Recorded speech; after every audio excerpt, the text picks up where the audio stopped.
paksa sa kabuuan ng iglesia, yung tinatawag na breakthrough.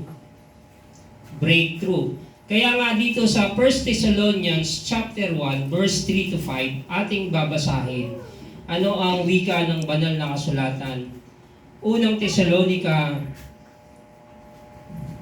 kapitulo 1 talatang 3. Na aming inaalalang walang patid sa harapan ng ating Diyos at Ama ang inyong gawa sa pananampalataya at pagpapagal sa pag-ibig at pagtitiis sa pag-asa sa ating Panginoong Jesucristo. Dito sa talatang to, may tatlong bagay na binanggit. Una, pananampalataya. Pangalawa, pag-ibig. At ang pangatlo, pagtitiis. Kaya napakahalaga yan. Kaya ang breakthrough sa Hebrew word ay peris. It means a gap or break. Kumbaga sa Greek word, anakalipsi. Capital ANAKALYPSI. Kaya sa Webster Dictionary, ang ibig sabihin ng breakthrough, an act or instance of moving through or beyond an obstacle. A person first notable success. Sa Tagalog, mas madali kaysa sa English. Sa Tagalog, ang kahulugan ng breakthrough, pambihirang pagtatagumpay. Ganun lang kadali yun. Kaya yung ating paglilingkod sa Panginoon, dapat pambihirang taon ngayon. Pambihirang pagtatagumpay. Pero paano mo matatamo yung pagtatagumpay? Kaya nga sabi ni Apostol Pablo, kailangan taglayin mo itong tatlong to para ikaw magtagumpay sa paglilingkod mo. Mawala isa, hindi ka magtatagumpay. Lalo na kung mawala yung dalawa. Kung mawala yung tatlo, lalong hindi ka magtatagumpay. Dapat kumpleto. Sige nga, magtimpla ka ng kape na tubig lang. O masasabi mo bang kumpleto yon? O masasabi mo bang kape yon? Hindi, di ba? Ano kailangan ng kape para mainom mo? Tubig na mainit. Siyempre, di ba? Hindi matutunaw yung coffee powder. Tapos, may 3-in-1 tayo ngayon. Ano yung 3-in-1? Coffee ko. Nandun na lahat. O, pagkatapos nun, nahaluin mo lang, iinumin mo na. Para masabi mong nakainom ka na ng kape. Sa paglilingkod, napakahalaga, taglayin mo yung tatlong to. Formula to para maranasan mo yung pambihirang pagtatagumpay sa paglilingkod. Pananampalataya, pag-ibig at pagtitiis sa Diyos.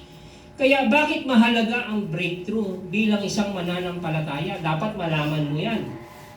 Kasi hindi ka magpupursigi sa paglilingkod mo kung hindi mo alam yung halaga ng breakthrough, yung pambihirang pagtatagumpay. Sapagkat si Kristo muling darating.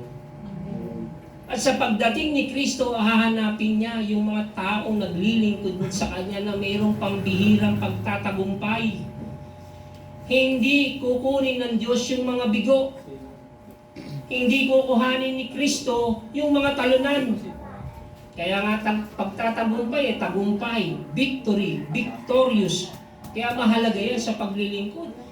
Sa paglilingkod, maraming pakikipagbakayan. Kapag hindi mo napagtagumpayan ang pakikipagbaka mo sa paglilingkod, mawawala ka. Kaya nga yung mensahe ko kanina, maraming nabautismohan, pero hindi nakapanatili. Ikaw na nakapanatili ngayon sa paglilingkod, biyaya ng Panginoon. Ano dapat mong taglayin ngayon? Yung pambihirang pagtatagumpay sa paglilingkod. Darating na si Kristo at sabi ng banal na kasulatan, nasa pintuan na siya. Kumbaga para si Brother Alvin, nasa pintuan na si Kristo. Kakatok na lang yan, magsasabi, tao po. O pagka mayroong nagtao po, bubuksan mo na ang pinto, nandun na si Kristo. Rapture na. O, huwag mo nga yan, maiwan ka sa rapture. Nasain natin na sa pagdating ni Kristo, maabutan tayo ng Diyos na mayroong pagtatagumpay sa paglilingkod. At hindi basta pagtatagumpay, pambihira, kakaiba, di karaniwan dapat. At biyaya ng Panginoon, ako sinisikap ko na maglingkod sa Panginoon. Kaya nga ang sabi ko sa mensahe kanina, dapat lagi yung ikatitibay ng kapatid ang lagi mong iparinig sa kanila upang makinabang ng mabuting biyaya O hindi yung kung ano-ano sinasabi mo sa kapatid, kasiraan. O paano titibay ang kapatid? Kasi si alam mo ba, umutang sa Mumbai, hanggang ngayon di pa pinabayaran. O sino na naman ang kasama? O titibay ba ang kapatid doon? Pero ang sinabi mo, Bible study tayo, prayer meeting tayo. O tapos ang ganda ng mensahe ni Pastor kanina, nakakahamon. O yun, ikakatibay ng mga nakakarinig sa iyo. Bakit? Yun ang gusto ng Diyos eh. Hindi ayaw ng Diyos na tayo maging mahina sa paglilingkod. Amen. Kaya nga si Apostol Pablo, anong sabi niya? I can do all things through Christ who give me strength. Philippians 4:13, I can do all things. Sabi niya, ang lahat ng bagay magagawa ko. Bakit? Merong nagpapalakas sa Kanya. Sino ang nagpapalakas sa Kanya? Si Kristo. Praise the Lord. Kaya hindi ako makakatayo rito kung sa aking sarili. Hindi, mahirap magsalita dito. Kaya sabi ko sa nanay ko, abang siya, sabi ko, pwede ka ng Diakonesa. Di ba? Sa susunod, ikaw nang magsasalita rito. Pinalo niya ako. Bakit? Alam niya kasi hindi ganun kadali eh. Mahirap. Maliban na lang, nakasihan ka ng Diyos. At ako, ninanasa ko lagi ng banal na espiritu, mga siwa. Hindi sa akin sariling kakayahan. Mahirap yung nagsasalita ka, yung mga nakikinig, parang wala lang. Nagiging batingaw yung mga naririnig sa'yo. Ganyan naman yung nagsalita, puro patama. Paano ako lalakas? Diba? Dapat ang sinasalita mo, tumibay ang mga kapatid. Amen. Tumibay ang bawat isa. Amen. Kaya nga sabi niya Apostol Pablo, mag-ingat ka sa iyong sarili at sa iyong turo. Upang yung mga nagsisipakinig sa iyo, makinabang din. Totoo yun sa Pilipo. 1 Thessalonians, 1 Timothy, basahin natin. Para maging malinaw na hindi, ang sabi rito, 4:16, mag-ingat ka sa iyong sarili. At sa iyong turo, manatili ka sa mga bagay nito sapagkat sa paggawa nito ay iyo ring sarili ang ililigtas mo, pati na mga nagsisipakinig sa iyo. Sino makikinabang? Both of you. Ikaw na nagsasalita, ikaw na nakakarinig, pareho kayong makikinabang. Kaya ang sabi, mag-ingat ka. Dapat ikaw na nagsasalita, lead by example. Dapat wala silang makita. Yung sinasalita mo, hindi nakikita sa'yo. Paano titibay ang kapatid? Dapat nakikita sa'yo. Yung sinasalita mo, sasabihin ko, gwapo ako. Hindi naman kayo naniniwala dahil hindi naman totoo. At ako, totoo yun. Hindi ako gwapo. Mismong nanay ko nga, nung pagkapanganak ko dahil nun, hindi pa uso ang ilaw. Uso nun, lampara. Pinanganak ako, sabi ng tatay ko, tuwang-tuwa, umuwi ng Olongapo. Papuntang Lubao, Concepcion. Anong sabi? Dar, anong anak natin? Lalaki, tuwang-tuwa. Kasi yung panganay namin, babae. Kung sinabi niya, may junior na ako. Pagkakita ng tatay ko, anak ko ba yan? Bakit ang pangit? Hindi, totoo yun. At sinangayunan ng lola ko. Okay na sana yung yung isa eh. Sinangayunan pa ng lola ko. Nga, pangit na naman mo. Walang mata. Walang ilong. Hindi, totoo yun. Hindi ako nagsisinungaling mga kapatid. Pero ang Diyos hindi nagtatangi ng tao. Ano hinahanap ng Diyos? Yung puso mo. Kung nagtatangi ang tao, Diyos, nanay ko nga, tatay ko nga, lola ko nga, sinabihan akong pangit eh. Lalo na ang Diyos. Pero hindi ganun ang Diyos eh. Amen. Ang Diyos tinitignan ang puso natin. Amen. Lord. Laman ng puso mo. Anong kulay ng puso? Wala. Ayun. Pula. Bakit pula? Para higit mong makita. Ang dugo, anong kulay? Wala. Pula. Anong pinantubos sa atin? Dugo ni Kristo. Kaya anong tumulo ang dugo ni Kristo, kitang-kita ng mga tao. Ang halaga ng pagkabili sa atin. Para matamo mo lang ang kaligtasan ng iyong kaluluwa. Hindi mo nanasain na taglayin ang pambihira pagtatagumpay sa paglilingkod. Si Kristo nga hanggang sa kamatayan, sumunod sa Panginoon Diyos. Naging masunurin hanggang sa kamatayan sa krus. para sa bawat isa sa atin. Ngayon, paano o ano ang dapat taglayin ng mga mananampalataya upang magawa ang pambihirang pagtatagumpay? Sabi ko nga isa, magkaroon ng pananampalataya. Bakit ka naligtas? Efeso 2:8, but ye saved by grace through faith, not in ourselves, but into the gift of God. O, naligtas ka hindi sa mabubuting bagay. O, naligtas tayo sa pamamagitan ng biyaya ng pananampalataya, hindi sa ating mga sarili, kundi ito kaloob ng Diyos. Amen. Kaloob ng Diyos, gift. Kaya nga, ang gift, pagka binigyan ka ng regalo, tuwang-tuwa ka. Lalo na kapag binigyan ka ng regalo ng boyfriend mo. Sinong may boyfriend dito? Ako lang ba? Oo. Di ba? Pag binigyan ka ng regalo ng mahal mo sa buhay, anong magiging damdamin mo? Malungkot? Masaya. Tignan mo nga kung gano'n kahalaga ang binigay na regalo ng Diyos sa atin, kaligtasan. Dahil sa pananampalataya, biyayang tinanggap ko sa Diyos. Kaya biyaya, yung mga kapatid, nung nakarang linggo na nabautismuhan, kalooban ng Diyos yun. Bakit? Tinanggap nyo yung biyaya ng pananampalataya para kayo magkaroon ng kaligtasan ng iyong mga kaluluwa. Gaya namin na nagsisipaglingkod sa Panginoon. Bakit? Para maranasan nyo yung pambihirang pagtatagumpay sa muling pagparito ni Kristo. Bakit ka naglilingkod? Dapat alamin mo bakit ka naglilingkod sa Diyos. May katuturan ba ang paglilingkod sa Diyos? May katuturan ba? May halaga ba? Meron. Kasi kung walang halaga ang paglilingkod sa Panginoon, hindi na siya nagtakda ng isang apostol sa ating panahon na pangasiwaan ng bawat isa sa atin. Pero biyaya, meron tayong buhay ng apostol sa Iglesia ng Panginoon. At malagong pinainam na malago ang gawain ng Panginoon. Tignan mo, 50th Golden Anniversary, saan gaganapin? New Clark City.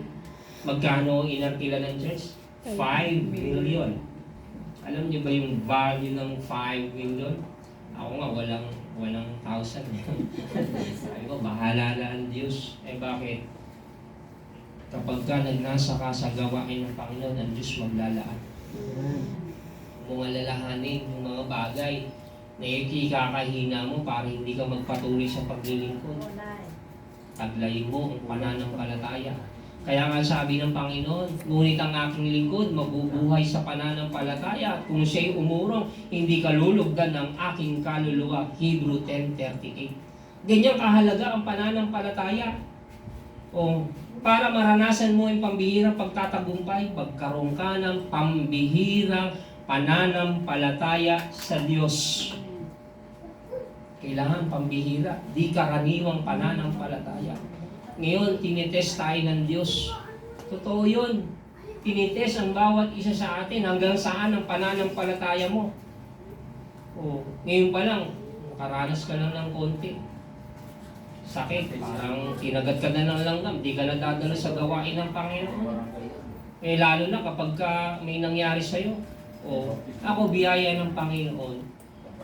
Nung ako maaksidente, muntik maputulan ng kamay, itong kaliwa ako sa grinder. Talagang makita mo yung dugo, talagang naligo na akong dugo Sumirik yung mga dugo kasi may mga ugat yan Pero hindi ko sinisi ang Diyos. Tinignan ko lagi ang sarili ko, anong pagkukulang ko sa Panginoon.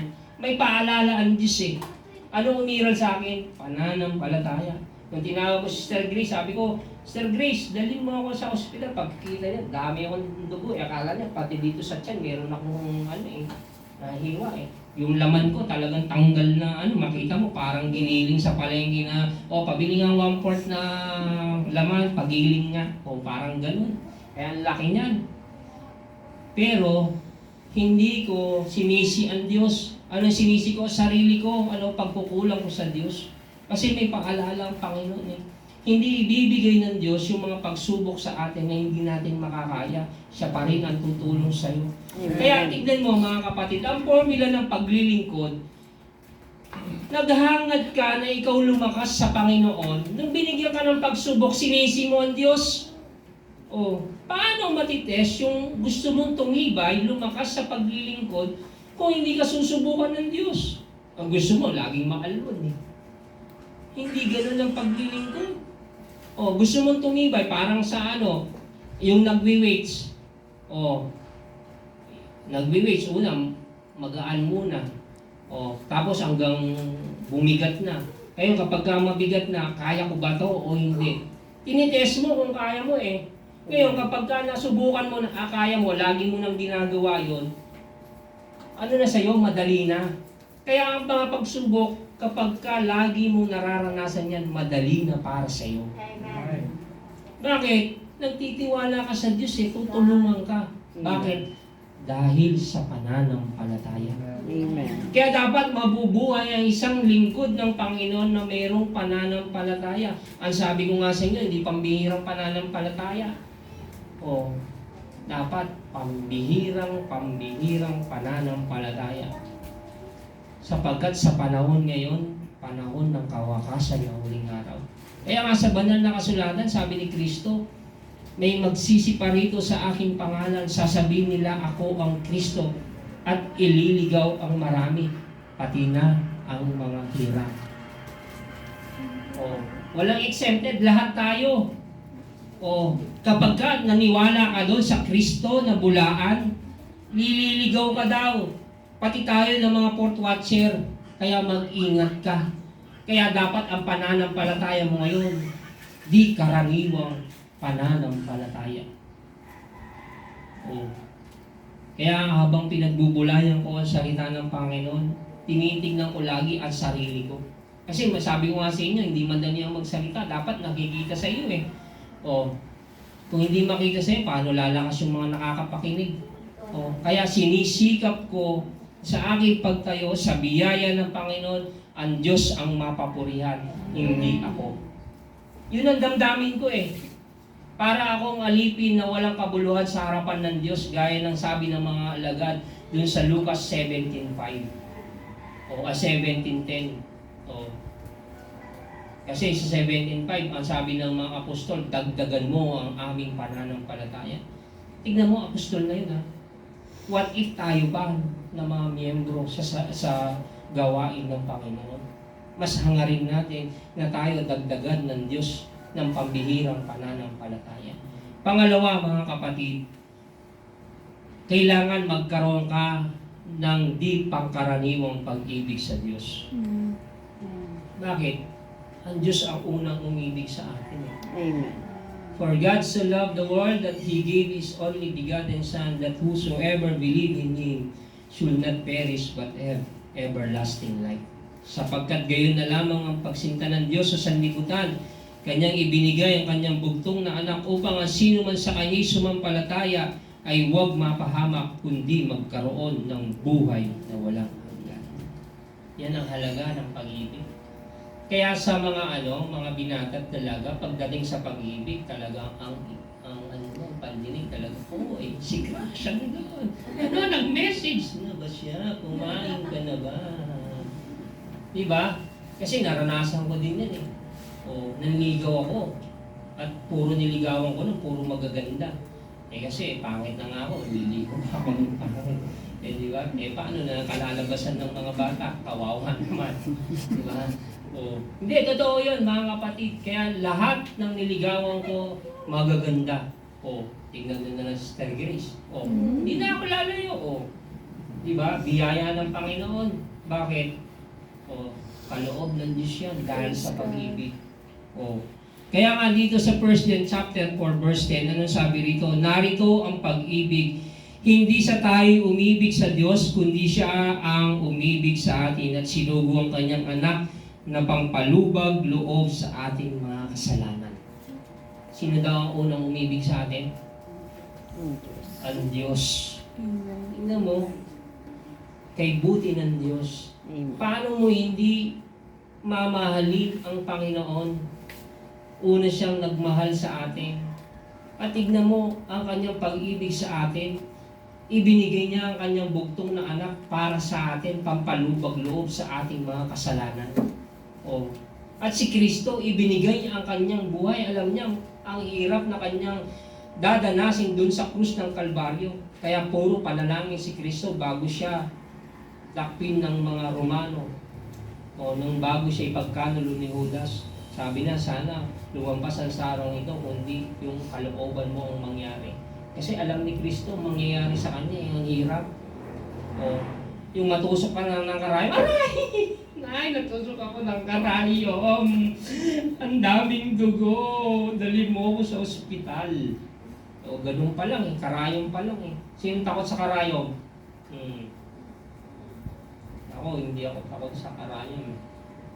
O, kaya nung na-aksidente nga ako, sabi ng nurse, ang tapang mo naman, walang pampamanhid eh. Binuhusan niya ng alcohol dahil puro ako dugo eh. Sasabihin pa ba naman sa akin, masakit ba? Ay sabi ko, palit tayo. Eh totoo yun. Sabi ko, palit tayo nurse, ikaw. Tapos binuhusan ng agwa oxinada, bumubula. Ay. Tapos nung tinatay ng doktor, walang pampamanhid. Sabi ng doktor, ang tapang mo naman, tinitignan mo pa. Hindi ko lang masabi, masakit, dok. Kung pwede nga lang, sisigaw ako eh. Kasi ang ginawa sa akin, dahil nga malaki yung ano ko, yung balat ko, hinatak para ano siya, matahi. Hindi yung basta tahi lang na parang gano'n-gano'n lang, hinatak ng doktor. Kasi malaki yung ano eh, balat na nawala. Pero nagpasalamat pa rin ako sa Diyos. Sapagkat ang buti ng Panginoon. Ang sabi ko, doon ko naranasan ang pag-ibig ng Diyos. Wala akong ginastos sa ospital. Ang ginastos ko lang yung gamot. Tinitignan ako ng mga anak ko, naiiyak sila, masakit ba daddy? Hindi ko ipinapakita na masakit. Pinapakita ko sila, ako matapang. Bakit? Gusto ko maging matapang din sila sa paglilingkod sa Panginoon. Birthday po. At alam ko, pinangyari ng Diyos yun para ako higit na magtumibay sa paglilingkod. Para higit yung pag-ibig ko sa Diyos lalong lumalim. Kasi sa banal na kasulatan, mga kapatid, merong mga pang-ibig na malamig. Yung cold wax na sinasabi. Kaya nga sabi ng banal na kasulatan, meron akong laban sa iyo, iniwan mo ang una mong pag-ibig sa akin. Kaya ang Diyos kumakatok sa bawat isa sa atin. Gaano mo kamahal ang Diyos? Gaano ang pag-ibig mo sa Diyos? Kung ang partner mo sa buhay mahal mo, gaano mo kamahal ang Diyos? Lagi kayong magkasama. Pag natutulog, magkasama kayo. Kami, hindi na. Doon ako sa isang kwarto, doon siya sa sala. Minsan, mga bata, sama. Di ba? Pero masaya ang naglilingkod kapag ang buong pamilya mo kasama mong naglilingkod sa Diyos. Higit kayong pagpapalain. Kaya kapag meron akong pamilya na nakikita, sama-sama, pati yung mga anak, biyaya ng Panginoon.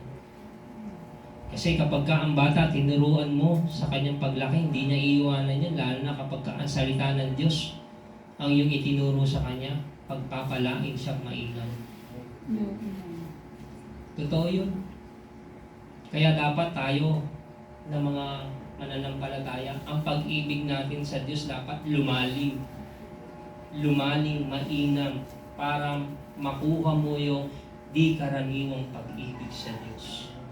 At ang Diyos pinakita niya yung di karaniwang pag-ibig sa atin. Amen. Sino ba tayo para mahalin ng Diyos? Sino ka ba? Sino ba ako para ako mahalin ng Diyos? Pero talagang mahal tayo ng Diyos. Amen. Kung hindi tayo mahal ng Diyos, hindi tayo tatawagin sa paglilingkod.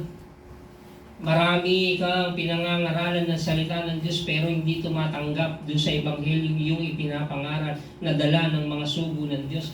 Pero tayo na nandito, naranasan mo yung pag-ibig ng Panginoon. Kaya yung kaligtasan dapat iniingatan niya. Fragile yun eh.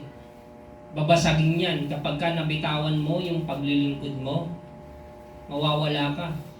Hindi mo sasabihin matagal ka na sa paglilingkod. Hindi patagalan sa paglilingkod, pa-espirituhan. Amen. Kapag wala ang Espiritu ng Diyos sa'yo, wala na yung kagalakan. Anong sabi ni Pastor kanina? Bakit tumagal ang mga obispo sa loob ng Iglesia ng Panginoon? Dahil masaya silang naglilingkod sa Panginoon. Amen. Kapag ka masaya ka, may pag-ibig ka. Tignan mo ang taong umiibig. May umiibig bang malungkot? Ikaw sis, umibig ka na? Yun totoo. Hindi ko sasabihin sa nanay mo, sa tatay mo lang. O, di ba pag umiibig ka, masaya ka? Totoo yun. Makita mo nga lang yung ano niya eh. O marinig mo lang yung boses niya, tuwang-tuwa ka na, galak ka na eh. O, lalo na kapag ka pauwi na kayo ng bahay, hatid ka pa sa inyo. O, school. O, totoo ba yun? Hindi ko naranasan yun. O, dahil puro ako trabaho no. O, pangatlo mga kapatid, magkaroon ka ng di karaniwang pagtitiis. Sapagkat sabi ni Apostol Pablo, hindi lamang tayo tinawag upang manampalataya kundi magtiis din naman. Pilipos 1:29. Kaya sa paglilingkod, maraming pagtitiis. Ito nga lang yung pagdalo natin dito, pagtitiis yan eh. O, yung iba sasabihin, may bisita ako, may gagawin pa ako sa bahay, hindi pa ako naligo. O, pero yung mga iba nandito, biyaya ng Panginoon. Praise the Lord. Bakit? May pagtitiis. Amen. Pagka ikaw mayroong pagtitiis sa paglilingkod, lilingapin ng Diyos yung bawat gawa mo. Totoo yun. Kaya dapat hanapin natin lagi yung pagtitiis. Habang nagtitiis ka, sabi ng banal na kasulatan, Matthew 24 verse 13, ang magtiis hanggang wakas, siya lang maliligtas. Sa pagtitiis, meron kang dakilang pag-asa sa Diyos. O, si Kristo nga, tignan nyo, o, mula ng pagkasilang hanggang mamatay dun sa krus ng Kalbaryo, nagtiis. Tingnan mo, hari ng mga hari ipapanganak, pero saan siya ipinanganak? Sa sabsaban. Sabsaban. Tayo nga na ipinanganak sa ospital eh. O, yung iba sa bahay, pero maayos naman ang bahay. Eh si Kristo saan? Sabsaban, kasama mga hayop. Dayami. Oh. At walang nurse noon, walang kumadrona. Sinong kasama niya? Si Jose. Oh. Biyaya tayo. Maayos ang pagkapanganak sa atin. Oh. Nagtiis ba ang Panginoon? Nagtiis. Nung mamatay sa krus, nagtiis ba ang Panginoon? Nagtiis. Kung pupwede nga lang ang sasabihin niya, ayaw ko na rito sa krus, ang sakit-sakit. Ini-imagine, sino nakapanood ng Passion of Christ? Praise Kita God. mo kung ano paghihirap ni Kristo? Amen. Kung isa sa puso mo yon, ikaw kaya dun sa kalagay ni Kristo, ano ang magiging damdamin mo? Oh. Ang sakit. Nauuhaw siya, anong binigay sa kanya? Suka. Suka. Paano ka makakaano eh? Eh minsan ba, isang basong tubig na hindi malamig, pagka nauuhaw ka, nagagalit ka pa eh. Oh. Eh yun suka, binigay kay Kristo. Nagtiis hanggang sa kamatayan para lang sa bawat isa sa atin. Kaya kinakailangan mga kapatid, magkaroon tayo ng pagtitiis sa paglilingkod sa Panginoon. Ang sabi, hanapin mo yung pagtitiis sa paglilingkod. Kasi pagka walang pagtitiis, walang challenge. Walang challenge.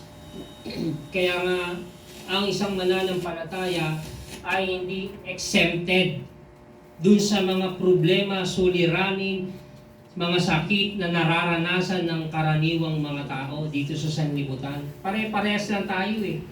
Pare-parehas tayo kumakain ng kanin. Yun nga lang, iba-iba ang ulam. Yung iba masasarap.